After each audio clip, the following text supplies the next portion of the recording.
வணக்கம். இந்த வீடியோவில் நம்ம பார்க்க போகிறது என்னென்னா, 40,000 ரூபாய்க்கு இவ்வளவு தான் ப்ராசஸிங் ஃபீஸா?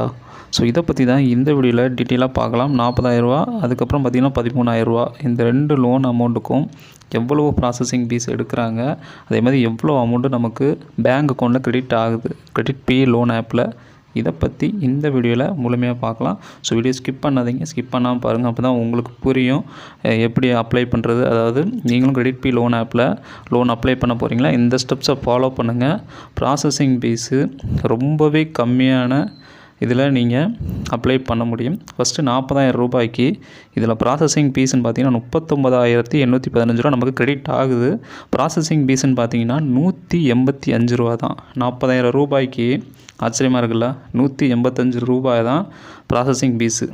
இது வந்து பார்த்தீங்கன்னா நீங்கள் கிரெடிட் பேயில் சரியான டைமில் லோன் அமௌண்ட்டு கட்டிகிட்டே வாரீங்க அப்படின்னா உங்களுக்கே இந்த ஆஃபர் வந்து கொடுப்பாங்க. வாட்ஸ்அப்பில் வந்து சென்ட் பண்ணுவாங்க. அதாவது கூப்பன் கோடு மாதிரி சென்ட் பண்ணுவாங்க. ஃபோன் பண்ணி வந்து சொல்லுவாங்க, உங்களுக்கு வேணும்னா யூஸ் பண்ணிக்கோங்க இந்த மாதிரி கூப்பன் கோடை.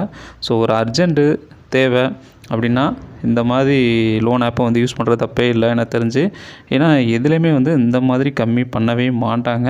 இதில் பார்த்தீங்கன்னா தெரியும், கிட்டத்தட்ட 2,656 ரூபா வந்து கம்மியாக இருக்குது ப்ராசஸிங் ஃபீஸு.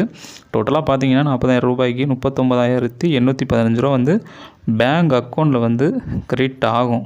இதில் பார்த்தீங்கன்னா தெரியும் உங்களுக்கே. ஸோ இதுதான் ப்ராசஸிங் ஃபீஸ், 185 ரூபா தான் 40,000 ரூபாய்க்கு. அதேமாதிரி இஎம்ஐ பார்த்திங்கன்னா 5 இஎம்ஐ வந்து கட்டுற மாதிரி இருக்கும். அதாவது 8 இஎம்ஐ வந்து கட்டுற மாதிரி இருக்கும் 40,000 ரூபாய்க்கு. இப்போ வந்து 13,000 ரூபாய்க்கு எவ்வளோன்னு இப்போ பார்த்துடலாம். 13,000 ரூபாய்க்கு பார்த்தீங்கன்னா இப்போ நான் வந்து கிளிக் பண்ணிக்கிறேன். ஸோ எனக்கு பார்த்தீங்கன்னா 13,000 ரூபாய் வந்து எலிஜிபிள் வந்து இருக்குது.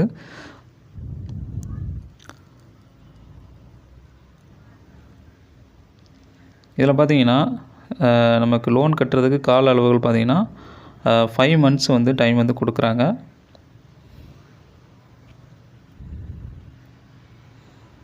இப்போ ப்ராசஸிங் ஃபீஸ் பார்த்தீங்கன்னா அதெல்லாம் பிடிச்சி எல்லாமே போக 11,676 ரூபா தான் வந்து கிரெடிட் ஆகும்னு இதில் போட்டிருக்குது.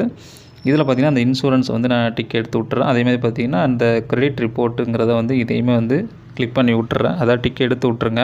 ஸோ நீங்கள் அப்ளை பண்ணும்போது அதுக்கப்புறம் பார்த்திங்கன்னா இது எப்படி அப்ளை பண்ணேன்னா, அப்ளை கூப்பன் கோடுன்னு ஒரு ஆப்ஷன் இருக்கும். இந்த ஆப்ஷன் வந்து கிளிக் பண்ணிக்கோங்க. உங்களுக்கு எந்த கூப்பன் கோடு வந்து கொடுத்தாங்களோ அந்த கூப்பன் கோடை வந்து என்ட்ரு பண்ணிடுங்க. ஸோ எனக்கு வந்து இந்த கூப்பன் கோடு தான் வந்து வாட்ஸ்அப்பில் வந்து சொல்லியிருந்தாங்க. அதேமாதிரி ஃபோன் பண்ணி வந்து சொல்லியிருந்தாங்க. இதை அப்ளை பண்ணதுக்கப்புறம் பார்த்தீங்கன்னா ஸோ எனக்கு 12,348 இதில் பார்த்தீங்கன்னா தெரியும். எனக்கு இப்போ பார்த்தீங்கன்னா ட்ரான்ஸ்ஃபர் டு பேங்க் எவ்வளோ அமௌண்ட் வந்து எனக்கு கிரெடிட் ஆகும்னா 12,348. இந்த கூப்பன் கோடை எனக்கு அப்ளை பண்ணதுக்கப்புறம் பார்த்தீங்கன்னா ஓரளவுக்கு நார்மலான அமௌண்ட் வந்து கிரெடிட் ஆகுது.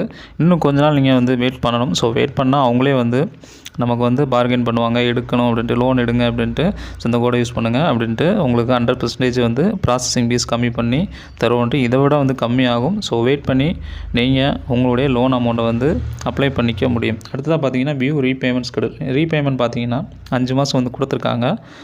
ஒரு மாதத்துக்கு பார்த்தீங்கன்னா 2,798. இதில் பார்த்தீங்கன்னா தெரியும், 2 ரூபா வட்டி தான் வந்து இதுலேயும் வந்து மென்ஷன் பண்ணியிருக்கிறாங்க நமக்கு.